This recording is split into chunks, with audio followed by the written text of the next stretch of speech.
Declaración de lo que es la verdadera oración, cómo debemos orar y por qué debemos orar. Por John Knox. A la pequeña y dispersa manada de Jesucristo, que necesario es la correcta invocación del nombre de Dios.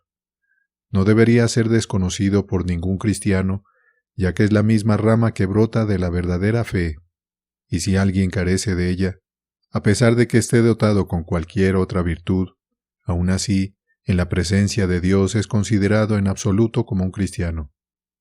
Por lo tanto, es una señal evidente que aquellos que siempre son negligentes en la oración no entienden nada de la fe perfecta, porque si el fuego está sin calor o la lámpara ardiente sin luz, entonces la verdadera fe no puede estar sin oración ferviente. Pero porque en tiempos pasados fue que se contaba como oración lo que en la vista de Dios no era ni es nada menos, tengo la intención de abordar brevemente las circunstancias de ello. ¿Qué es la oración?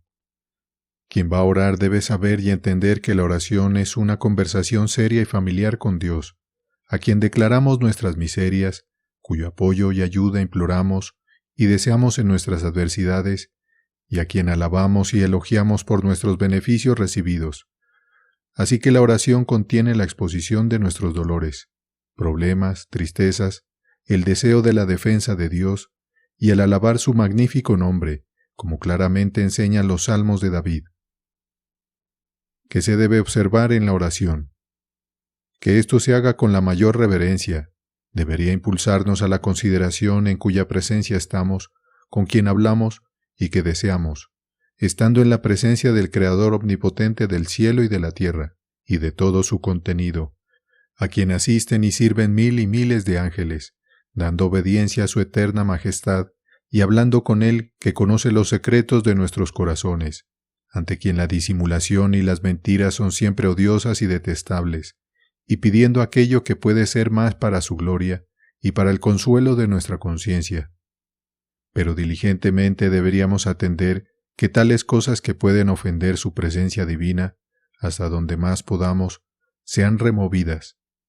Y primero, que las preocupaciones mundanas y las cogitaciones carnales, tales como nos alejan de la contemplación de nuestro Dios, sean expulsadas de nosotros, para que podamos llamar a Dios libremente, sin interrupción.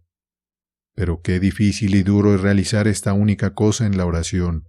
Lo sabe mejor quien en sus oraciones no se contenta con permanecer dentro de los límites de su propia vanidad, sino que, como si estuviera arrebatado, pretende, se esfuerza por alcanzar una pureza aprobada por Dios, pidiendo no aquellas cosas que la razón tonta del hombre desea, sino las que pueden ser placenteras y aceptables en la presencia de Dios. Nuestro adversario, Satanás, en todo momento nos rodea, y nunca está más ocupado que cuando nos preparamos y nos disponemos a la oración. Oh, cómo se desliza secreta y sutilmente en nuestros pechos, y llamándonos de vuelta de Dios, nos hace olvidar lo que tenemos que hacer, de modo que frecuentemente cuando, con toda reverencia, deberíamos hablar con Dios, encontramos nuestros corazones hablando con las vanidades del mundo, o con las imaginaciones tontas de nuestro propio concepto. Cómo el Espíritu intercede por nosotros. Así que sin el Espíritu de Dios sosteniendo nuestras debilidades, intercediendo poderosamente por nosotros con gemidos indecibles que no pueden ser expresados con la lengua, Romanos 8, versículo 26, no hay esperanza de que podamos desear algo según la voluntad de Dios. No quiero decir que el Espíritu Santo llore o rece, sino que Él despierta nuestras mentes, dándonos el deseo o la valentía para orar, y nos hace lamentar cuando somos extraídos o apartados de ello, lo cual concebir no basta la fuerza del hombre, ni es capaz por sí mismo, pero aquí es evidente que aquellos que no entienden lo que rezan, o no exponen, o no declaran el deseo de sus corazones claramente en la presencia de Dios, y en el tiempo de la oración, hasta donde les sea posible, no expulsan las vanas cogitaciones de sus mentes, no aprovechan nada en la oración. Porque debemos orar y también entender lo que oramos. Pero los hombres objetarán y dirán, aunque no entendamos lo que oramos, Dios entiende, quien conoce los secretos de nuestros corazones, Él también sabe lo que necesitamos, aunque no expongamos o declaremos nuestras necesidades ante Él. Tales hombres ciertamente se declaran a sí mismos nunca haber entendido lo que significa la oración perfecta, ni para qué fin Jesucristo nos manda orar, que es, primero, que nuestros corazones sean inflamados con temor continuo, honor y amor de Dios, a quien recurrimos para apoyo y ayuda cuando el peligro o la necesidad lo requieren, que así, aprendiendo a notificar nuestros deseos en la presencia, Él nos puede enseñar qué es lo que debe ser deseado y qué no. Segundo, que sabiendo que nuestras peticiones son concedidas solo por Dios, a Él solo debemos rendir y dar alabanza y agradecimiento, y que, siempre teniendo su infinita bondad fija en nuestras mentes, podamos constantemente esperar recibir aquello que con oración ferviente deseamos. Porque Dios tarda en conceder nuestra oración. Porque a veces Dios tarda o prolonga en conceder nuestras peticiones para el ejercicio y prueba de nuestra fe, y no porque Él duerma o esté ausente de nosotros en ningún momento, sino para que con más alegría recibamos lo que con larga expectativa hemos esperado, para que así, asegurados de su eterna providencia, hasta donde la debilidad de nuestra naturaleza corrupta y débil lo permita, no dudemos que su mano misericordiosa nos socorrerá en la necesidad más urgente y en la tribulación extrema. Por lo tanto, tales hombres que nos enseñan que no es necesario que entendamos lo que oramos, porque Dios sabe lo que necesitamos, también nos enseñarían que no honramos a Dios, ni referimos o agradecemos por los beneficios recibidos. Porque, ¿cómo honraremos y alabaremos a aquel cuya bondad y liberalidad no conocemos? ¿Y cómo sabremos a menos que recibamos y alguna vez tengamos experiencia? ¿Y cómo sabremos que hemos recibido a menos que sepamos verdaderamente que hemos pedido? La segunda cosa que debe observarse en la oración perfecta es que, estando en la presencia de Dios, seamos encontrados como aquellos que guardan reverencia a su santa ley, arrepintiéndonos sinceramente de nuestras iniquidades pasadas e intentando llevar una vida nueva. De lo contrario, todas nuestras oraciones son en vano. Como está escrito, el que aparta su oído para no oír la ley, su oración también es abominable. Proverbios 28, versículo 9. Asimismo, Isaías y Jeremías dicen, multiplicaréis vuestras oraciones, y yo no escucharé, porque vuestras manos están llenas de sangre, es decir, de toda crueldad y de obras maliciosas. Isaías 1, versículo 15. Además, el Espíritu de Dios se manifiesta por boca del ciego, a quien Jesucristo iluminó, con estas palabras, sabemos que Dios no escucha a los pecadores. Juan 9, versículo 31. Es decir, aquellos que se glorían y continúan en la iniquidad. Por lo tanto, es necesario que haya un verdadero arrepentimiento, y que éste preceda a la oración perfecta o a la sincera invocación del nombre de Dios. Cuando los pecadores no son escuchados por Dios. Y a estos dos precedentes debe añadirse el tercero, que es la iluminación de nosotros mismos en presencia de Dios, rechazando y desechando completamente nuestra propia justicia, con todas las cogitaciones y opiniones de ella. Y no pensemos que seremos escuchados por algo procedente de nosotros mismos, porque todos aquellos que se jactan, alardean o dependen de su propia justicia, son repelidos de la presencia de su misericordia y mantenidos con el altivo fariseo, y por lo tanto, los hombres más santos se encuentran en las oraciones más decaídos y humillados. David dice, «Oh Señor, nuestro Salvador, ayúdanos, ten misericordia de nuestros pecados por tu propio bien. No recuerdes nuestras iniquidades antiguas, pero apresúrate, oh Señor, y que tu misericordia nos prevenga». Salmo 79, versículo 9. Si nuestras iniquidades dan testimonio contra nosotros, haz tú según tu propio nombre. Jeremías 14, versículo 7. Y mira Isaías, tú estás enojado, oh Señor, porque hemos pecado y estamos llenos de toda maldad, y nuestra justicia es como trapo contaminado.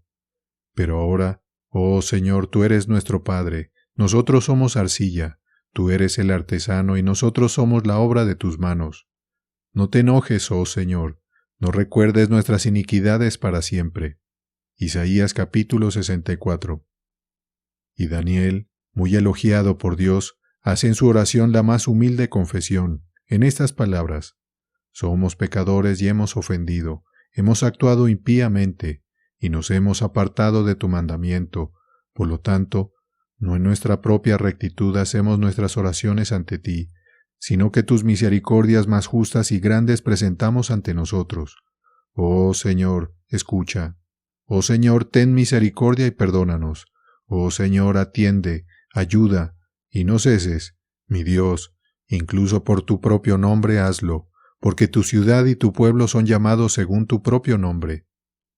Observa que estas oraciones no se menciona su propia justicia, su propia satisfacción o sus propios méritos, sino la más humilde confesión, procedente de un corazón arrepentido y dolorido, sin tener nada que depender, sino solo de la libre misericordia de Dios, quien había prometido ser su Dios, es decir, su ayuda, consuelo, defensor y libertador, como también lo ha hecho con nosotros por Jesucristo en tiempo de tribulación, y para que no desesperen, sino que después de reconocer sus pecados, pidan misericordia y la obtengan.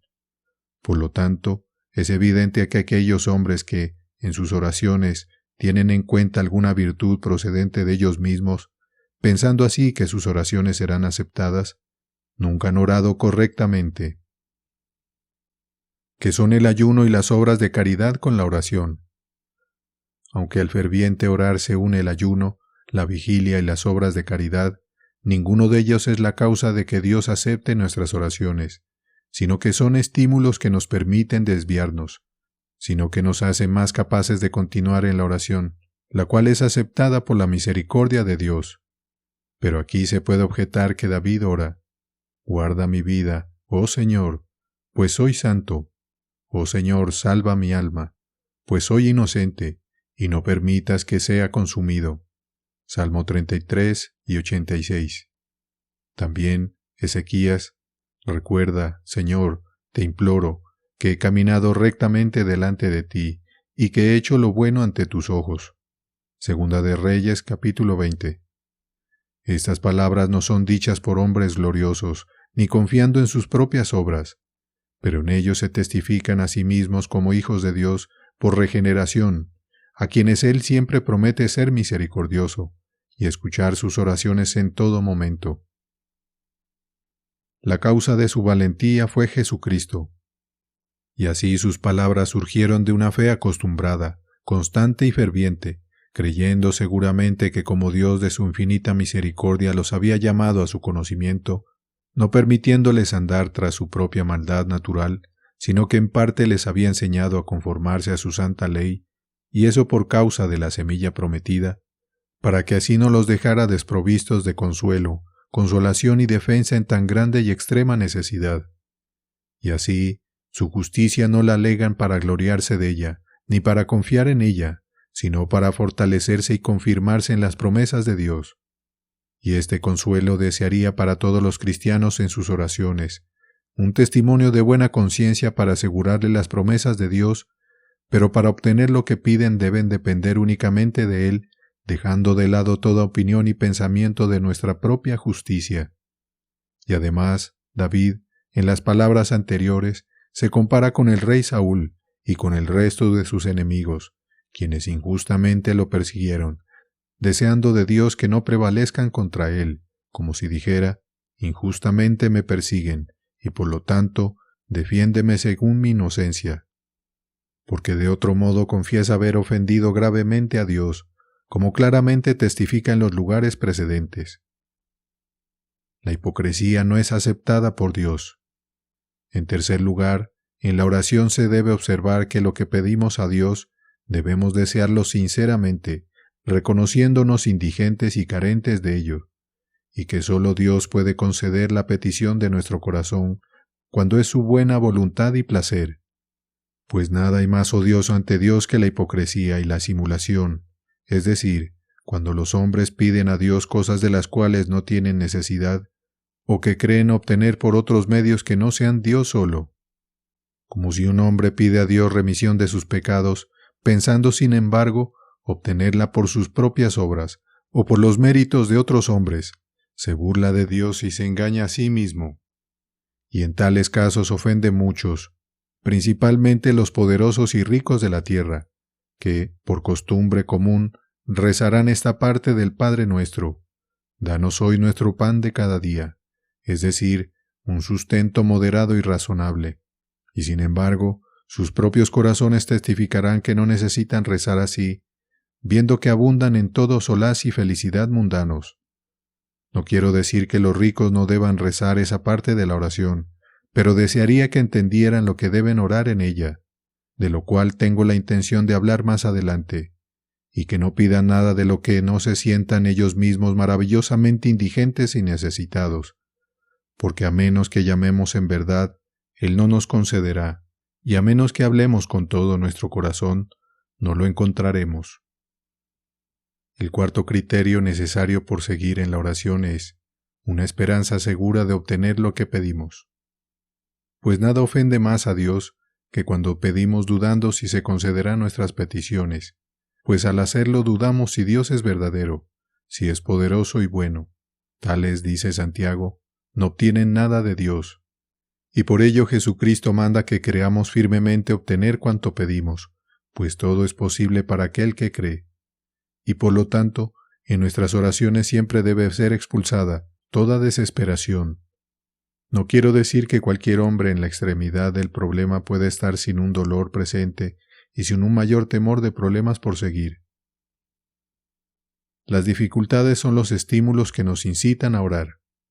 La tribulación y el miedo son verdaderos estímulos para la oración, pues cuando el hombre, rodeado de calamidades vehementes y atormentado por una continua preocupación, sin esperanza de salvación por ayuda humana, con el corazón oprimido y castigado, temiendo también un castigo aún mayor por venir, desde el profundo pozo de la tribulación llama a Dios en busca de consuelo y apoyo. Tal oración asciende a la presencia de Dios y no vuelve en vano. Dios libera a los suyos de sus problemas y enemigos.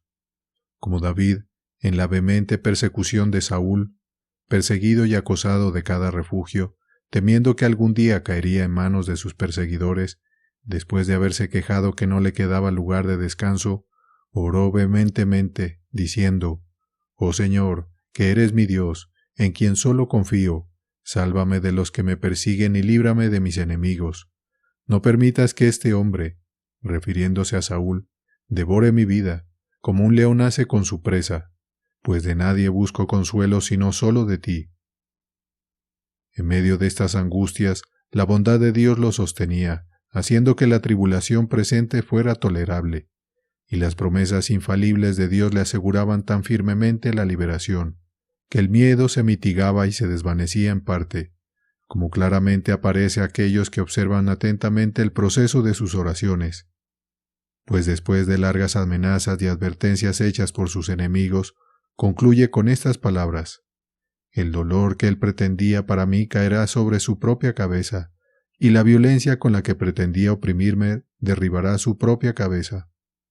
Pero yo magnificaré al Señor según su justicia, y alabaré el nombre del Altísimo». Esto no está escrito solo para David, sino para todos aquellos que sufran tribulaciones hasta el fin del mundo. Pues yo, el escritor de esto, que esto se diga para alabanza y gloria de solo Dios, en angustia de espíritu y vehemente tribulación y aflicción, llamé al Señor cuando no solo los impíos, sino incluso mis fieles hermanos, sí, y por propio ser, es decir, todo entendimiento natural, juzgaron mi causa irremediable. Y aun en mi mayor calamidad, y cuando mis dolores eran más crueles, quiso su eterna sabiduría que mis manos escribieran en contra del juicio de la razón carnal, lo cual su misericordia ha demostrado ser verdad. Bendito sea su santo nombre, y por lo tanto me atrevo a ser audaz en la veracidad de la palabra de Dios al prometer que, a pesar de la vehemencia de la tribulación, la larga duración de la misma, la desesperación de todos los hombres, el miedo, el peligro, el dolor y la angustia de nuestros propios corazones, aun si llamamos constantemente a Dios, Él nos liberará más allá de la expectativa de todos. Donde hay oración constante, allí se concede la petición. Que nadie se considere indigno de llamar y orar a Dios porque haya ofendido gravemente su majestad en tiempos pasados. más bien que lleve a Dios un corazón arrepentido y dolido, diciendo con David: «Cura mi alma, oh Señor, porque he pecado contra ti. Antes de ser afligido, transgredí, pero ahora quiero observar tus mandamientos». Para mitigar o aliviar los dolores de nuestra conciencia herida, nuestro más prudente médico ha provisto 2 emplastos para darnos ánimo a orar, a pesar del conocimiento de ofensas cometidas. Esto es, un precepto y una promesa. El precepto mandamiento de orar es universal, frecuentemente inculcado y repetido en las Escrituras de Dios. Pedid y se os dará.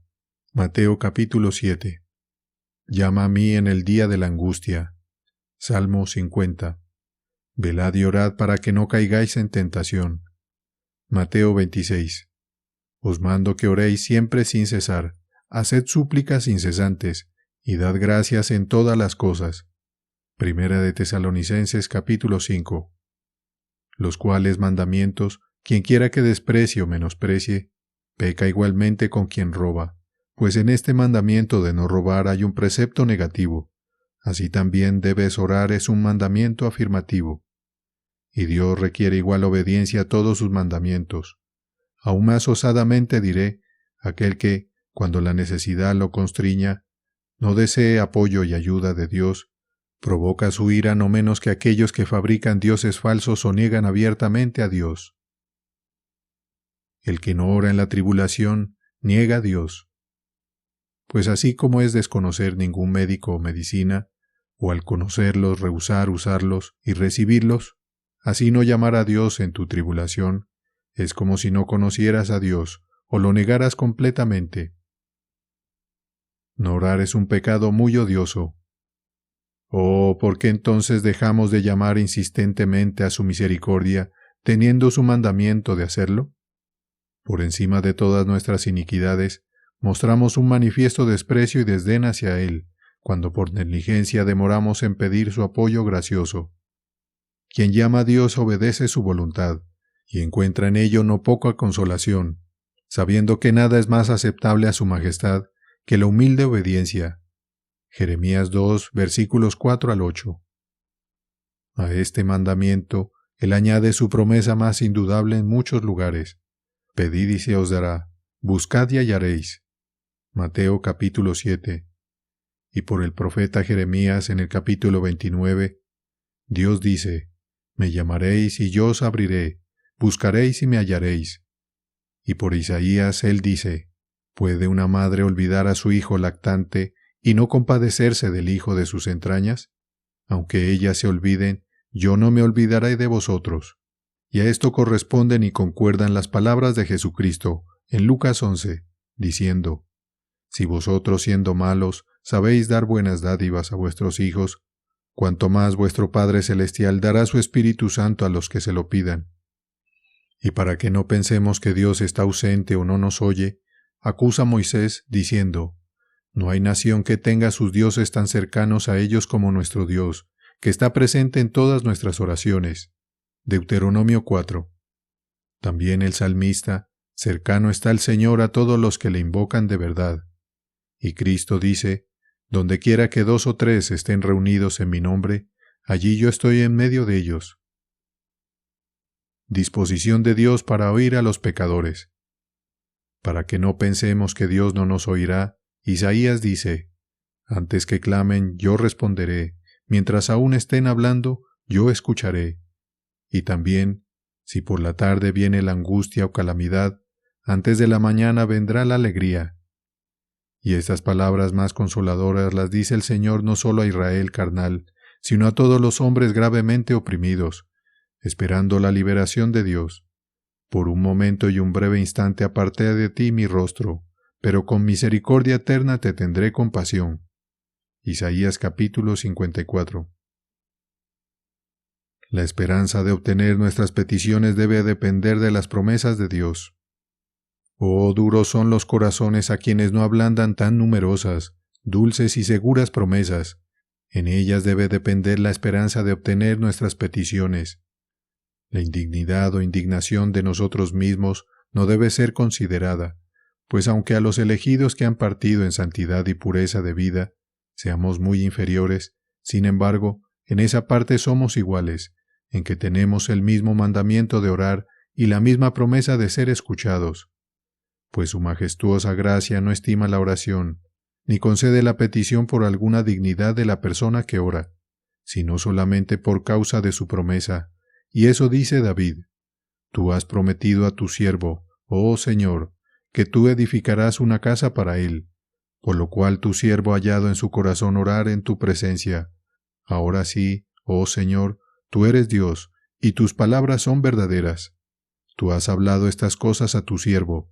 Comienza pues a hacer según tu promesa. Multiplica, oh Señor, la casa de tu siervo. Primera de Reyes capítulo 7. Mira, David depende completamente de la promesa de Dios, como también lo hizo Jacob, en Génesis 32, quien después de haber confesado ser indigno de todos los beneficios recibidos, aún así se atrevió a pedir mayores beneficios en el futuro, y eso porque Dios lo había prometido. De la misma manera, dejémonos animar a pedir lo que la bondad de Dios haya prometido gratuitamente. Lo que principalmente debemos pedir, lo declararemos más adelante.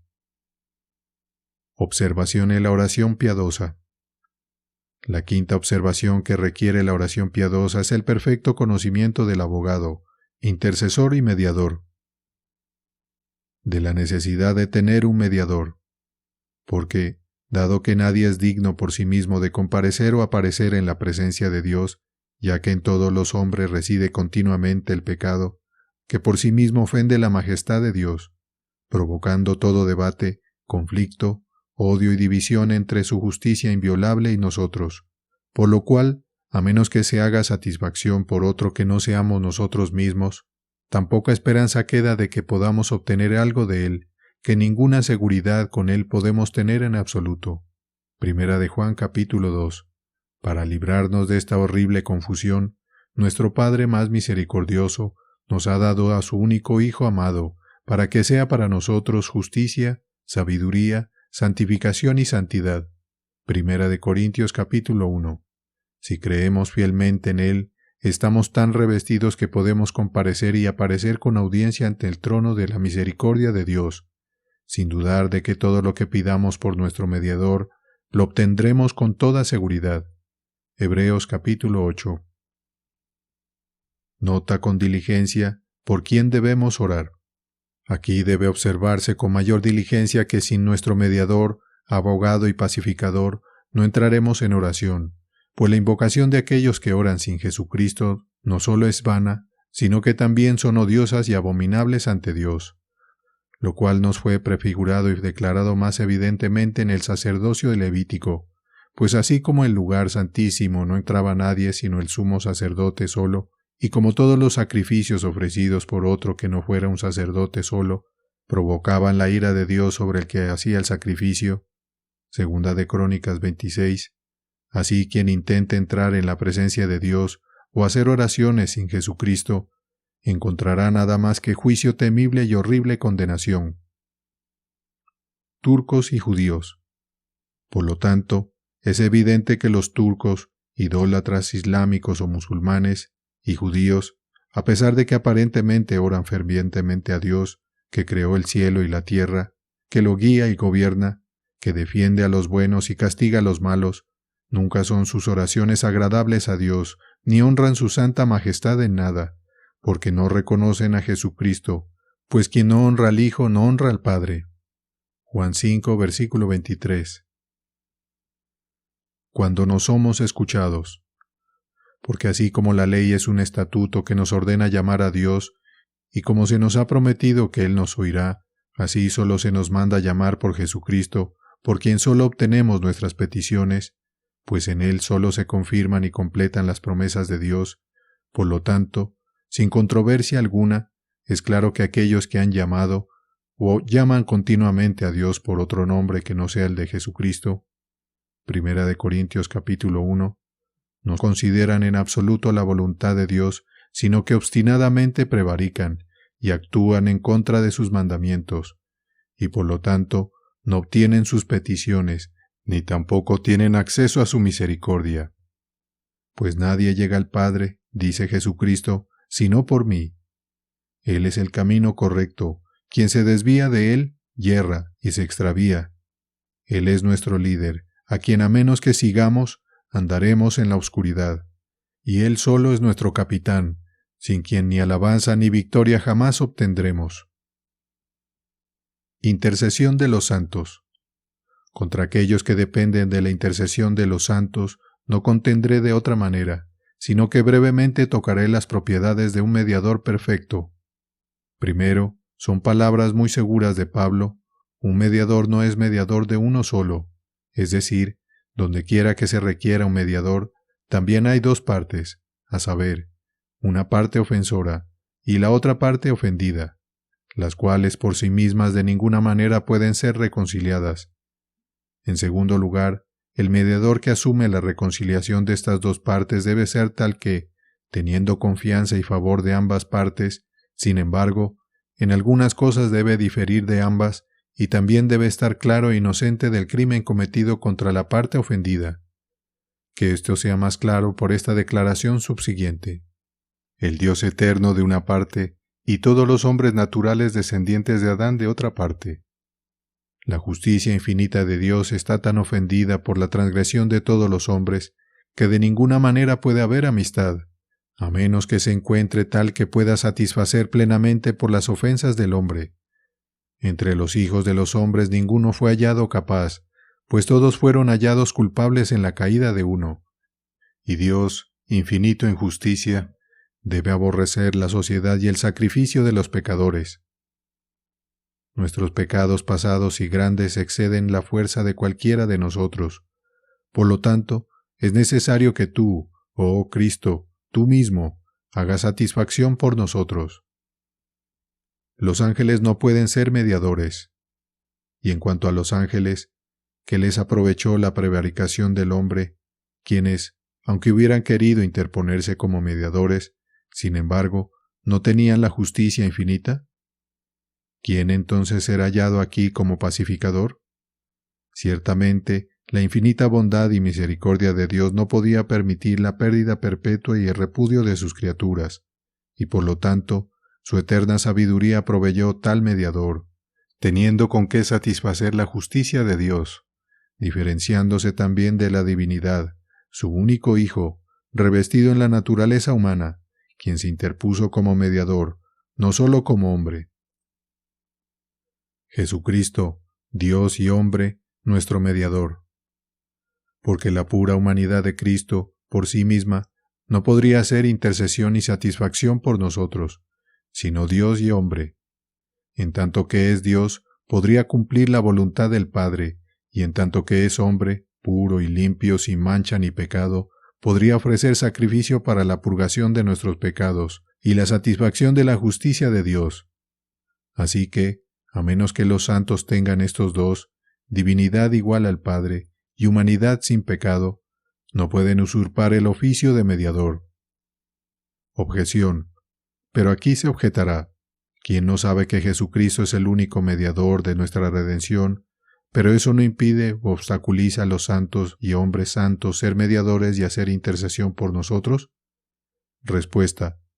Como si Jesucristo hubiera sido solo por un momento nuestro mediador y luego hubiera renunciado al cargo en favor de sus siervos. Quien hace otros mediadores que no sea Jesucristo le quita honor. ¿No tratan tales hombres gentilmente a Jesucristo, quitándole una porción de su honor? De otro modo hablan las Escrituras de Dios, testificando que fue hecho hombre, y que probó nuestras debilidades, que sufrió la muerte voluntariamente, que venció la misma, y todo para este fin, que Él pudiera ser nuestro sumo sacerdote soberano perpetuo, en cuyo lugar o dignidad ningún otro podría entrar. Como dice Juan, si alguno hubiere pecado, abogado tenemos para con el Padre, a Jesucristo el justo. Hebreos capítulo 6, 7, 9 y 10. Presta atención a estas palabras. Juan dice: tenemos actualmente un abogado suficiente. Primera de Juan capítulo 2, a quien Pablo afirma que se sienta a la derecha de Dios Padre y el único mediador entre Dios y el hombre. Romanos capítulo 8, pues Él solo es nuestra boca, por la cual hablamos a Dios. Él es nuestros ojos, por los cuales vemos a Dios, y también nuestra mano derecha, por la cual ofrecemos algo al Padre, quien, a menos que haga intercesión, ni nosotros ni ninguno de los santos podemos tener ninguna sociedad o comunión con Dios. ¿Qué criatura puede decir a Dios, Padre, que la humanidad sea recibida en tu favor, pues el castigo de su transgresión lo he sufrido en mi propio cuerpo?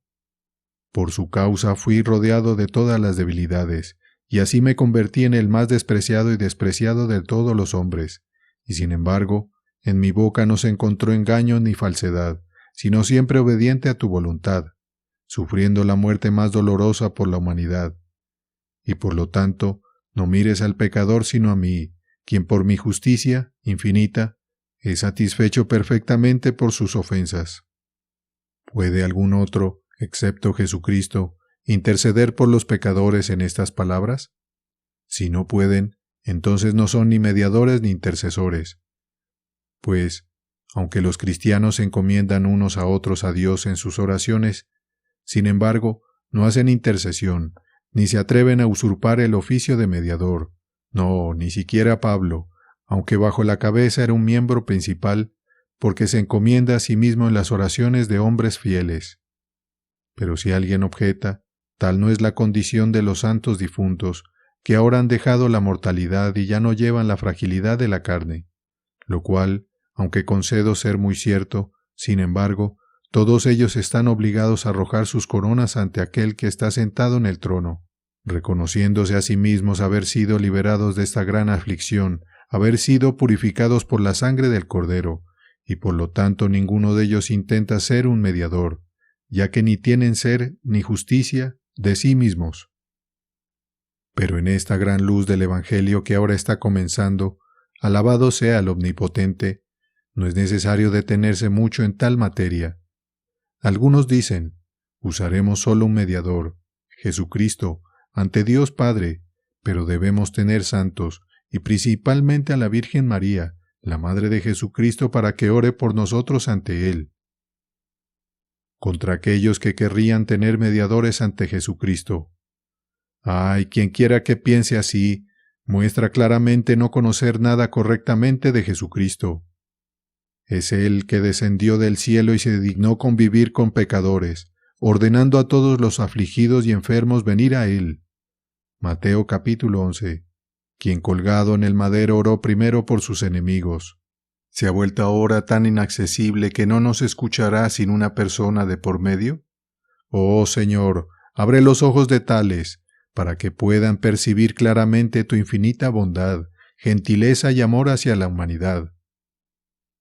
Por encima de todas las precedentes pautas mencionadas anteriormente se debe observar que lo que pedimos a Dios debe ser provechoso para nosotros y para los demás, y no perjudicial o peligroso para nadie. En segundo lugar, debemos considerar si nuestras peticiones se extienden a cosas espirituales o corporales. Cosas espirituales como son la liberación de la impiedad, la remisión de los pecados, el don del Espíritu Santo y la vida eterna. Debemos desearlas absolutamente, sin ninguna condición, por Jesucristo, en quien solo todas estas están prometidas.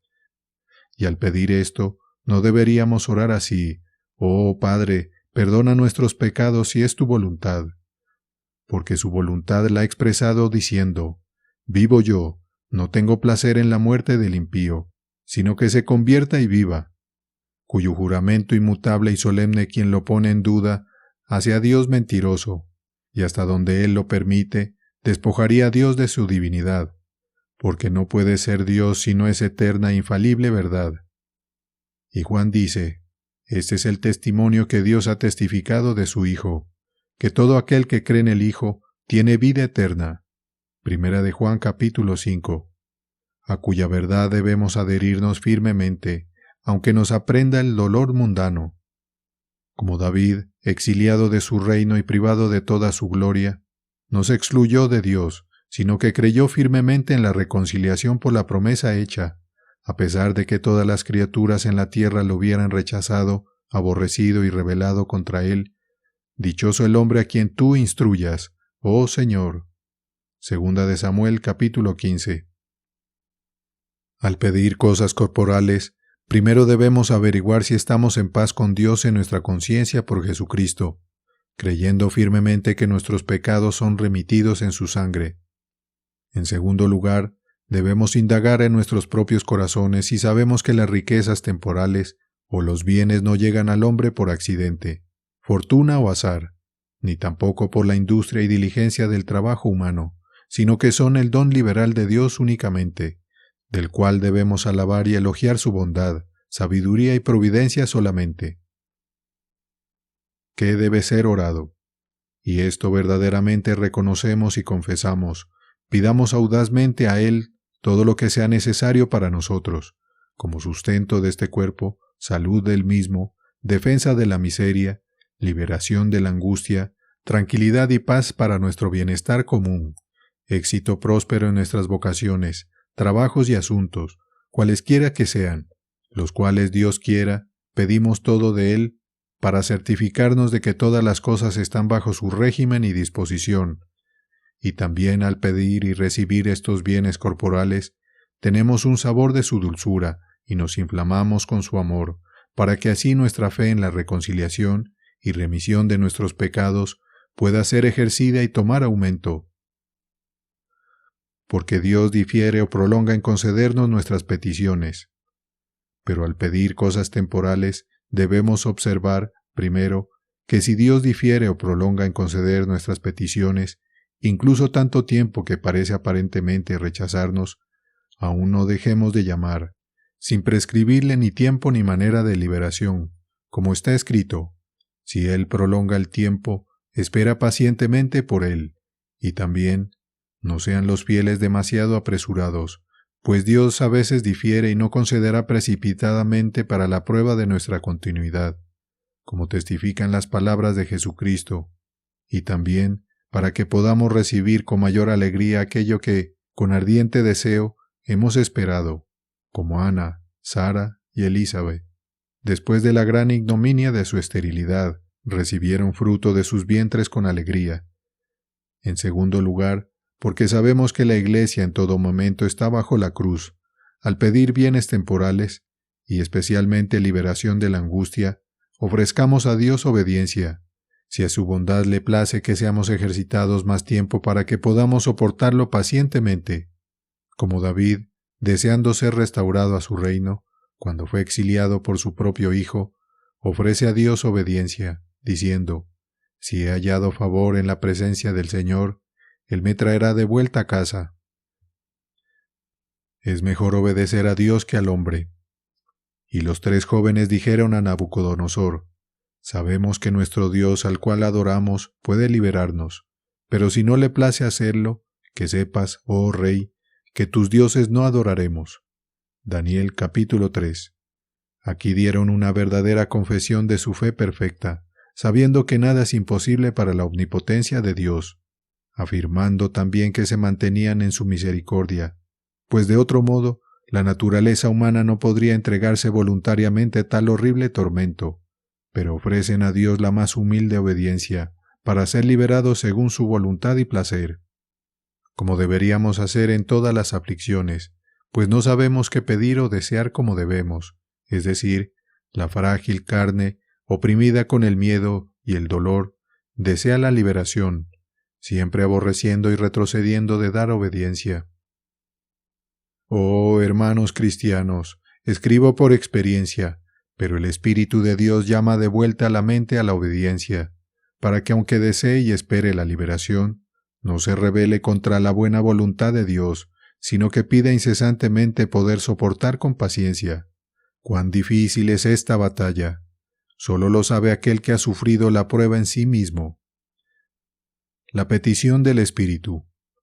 Es importante notar que Dios a veces concede la petición del Espíritu, mientras aún difiere del deseo de la carne.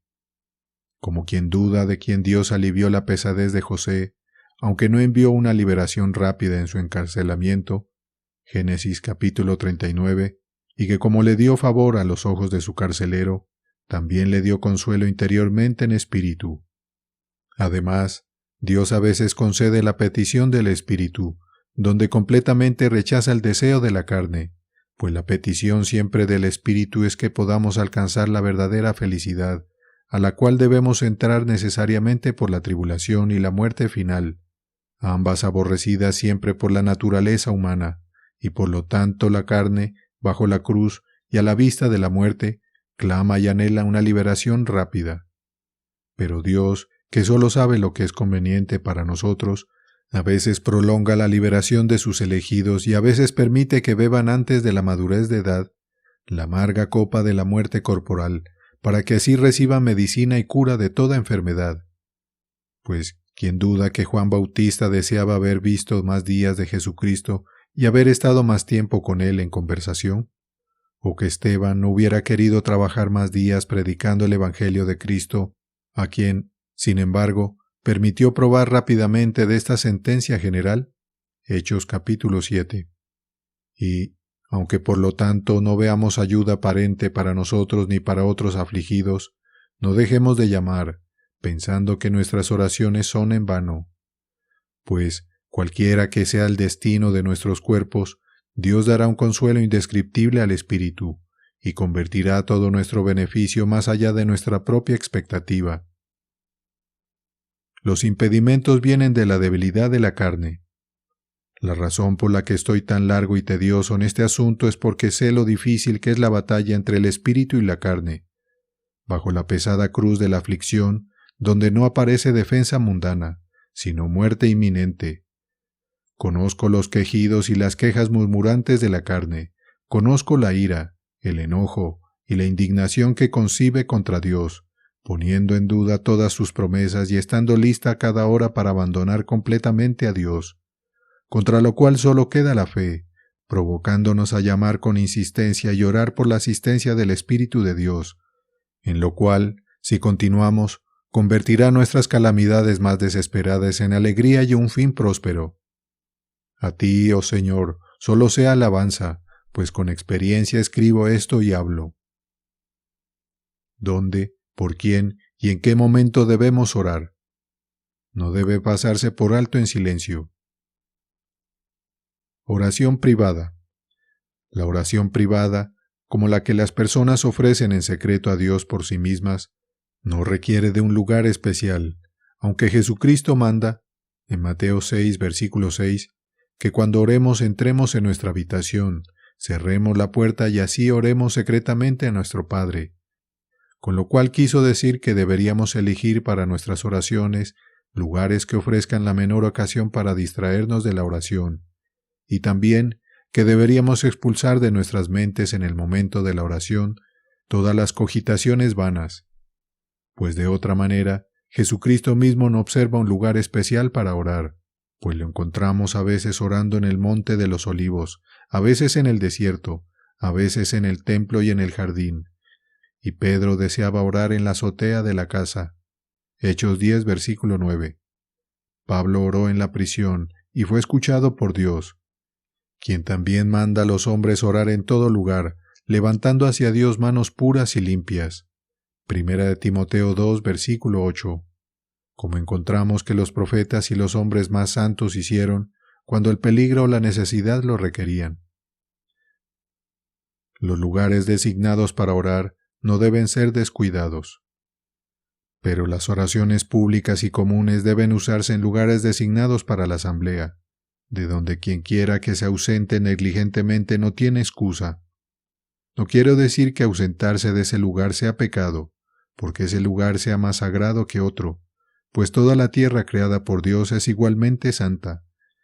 Pero la promesa hecha de que, donde quiera que 2 o 3 estén reunidos en mi nombre, allí estaré en medio de ellos, Mateo 18, versículo 20, condena a todos aquellos que desprecian la congregación reunida en su nombre.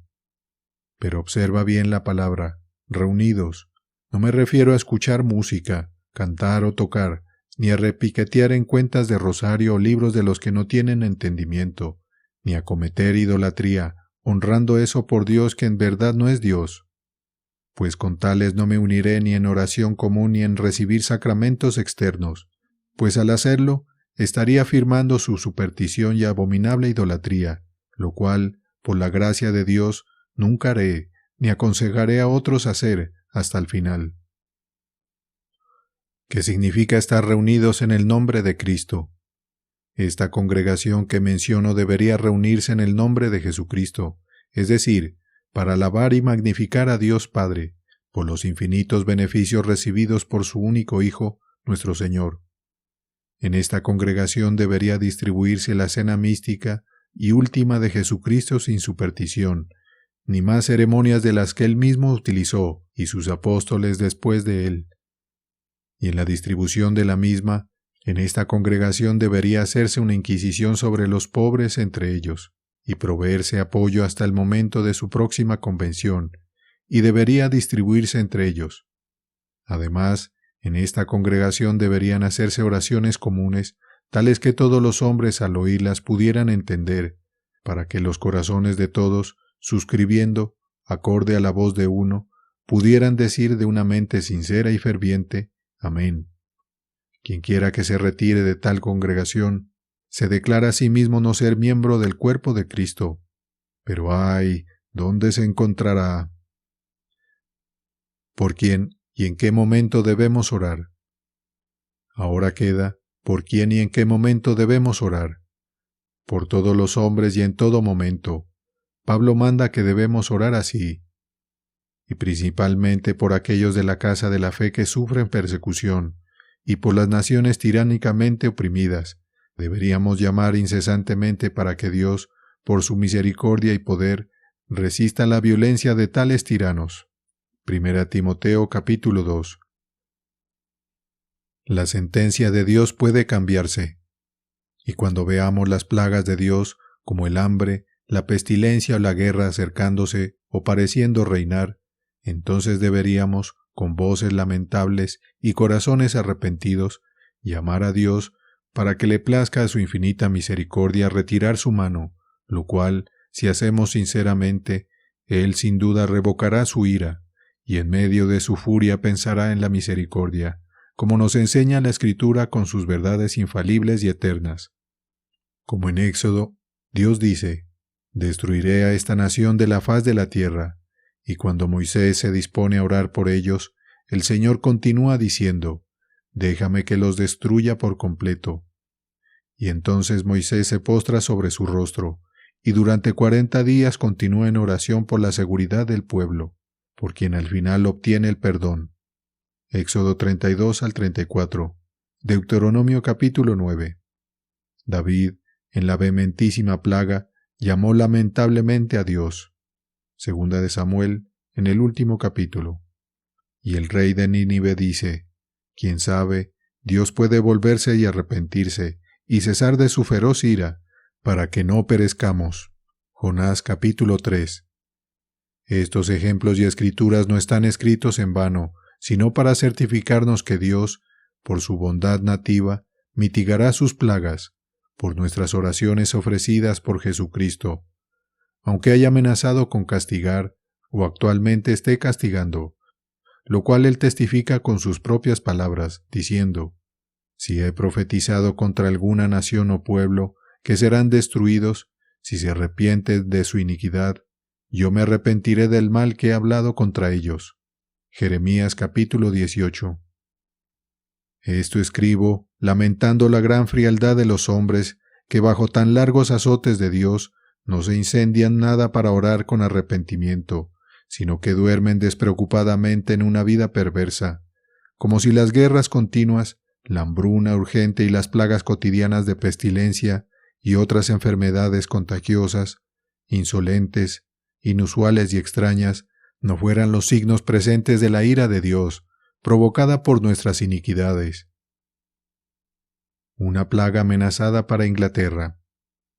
Oh Inglaterra, que tu batalla interna y el asesinato doméstico te provoquen a la pureza de vida, según la palabra que abiertamente ha sido proclamada en ti. De lo contrario, la copa de la ira del Señor tú beberás. La multitud no escapará, sino que beberá los pozos y tendrá la copa rota sobre sus cabezas. Porque el juicio comienza en la casa del Señor, y comúnmente el menor infractor es primero castigado, para provocar al más malvado al arrepentimiento. Pero, oh Señor, infinito en misericordia, si castigas, no hagas consumación, sino corta las ramas orgullosas y lujuriosas que no dan buen fruto, y preserva la salud de aquellos que dan socorro y refugia a tus despreciados mensajeros, que durante mucho tiempo han sufrido exilio en el desierto.